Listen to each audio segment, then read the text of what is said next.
अस्सलाम वालेकुम। उम्मीद करता हूँ सब दोस्त ठीक ठाक होंगे, मज़े में होंगे, फिट होंगे, लाइफ को एंजॉय कर रहे होंगे और साथ साथ PSL को भी खूब एंजॉय कर रहे होंगे। PSL का एक और धमाकेदार मैच इख्तिताम पजीर हुआ। ये मैच नंबर 4 था। कोयटा ग्लेडिएटर और लाहौर कलंदर के दरमियान ये मैच हुआ। लाहौर कलंदर ने बआसानी ये मैच जीत लिया। कोयटा ग्लेडिएटर ने लाहौर कलंदर को जीतने के लिए 189 रन का टारगेट दिया था। इसके अलावा हम बात करते हैं सरफराज अहमद और मोहम्मद हफीज़ के दरमियान हुए दिलखराश वाक़ये की।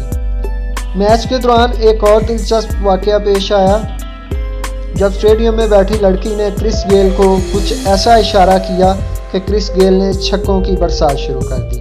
लेकिन सबसे पहले हम बात करेंगे सरफराज अहमद और मोहम्मद हफीज़ के बारे में। लेकिन उससे पहले आप सब दोस्तों से एक छोटी सी रिक्वेस्ट है कि चैनल को सब्सक्राइब कर दें, वीडियो को लाइक करें और अपने दोस्तों के साथ लाजमी शेयर कीजिएगा। बेल आइकन को प्रेस कीजिएगा, इससे आने वाली तमाम वीडियो का नोटिफिकेशन आपको बर वक्त मिलता रहेगा।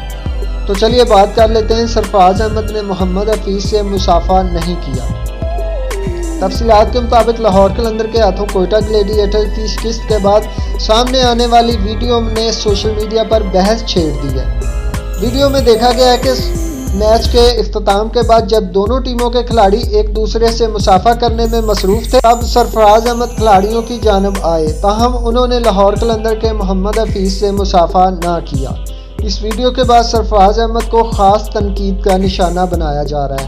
ताहम कुछ शायकीन क्रिकेट का मौक़िफ़ है कि इस मामले को जानबूझकर एक तनाज़े की शक्ल देने की कोशिश की जा रही है।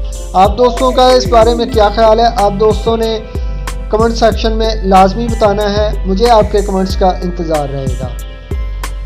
मज़ीद बात करते हैं। वीडियो में देखकर ऐसा लगता है कि मोहम्मद हफीज़ और सरफराज अहमद एक दूसरे को देख ही नहीं पाए, इसलिए वो मुसाफा नहीं कर सके। जबकि तमाम खिलाड़ियों ने एक दूसरे से मुसाफा कर लिया, तो इसके बाद मैदान से बाहर जाते हुए सरफराज अहमद ने मोहम्मद हफीज़ को इज्जत देने की कोशिश की और इन्हें मैदान से बाहर जाते हुए खिलाड़ियों को लीड करने का कहा।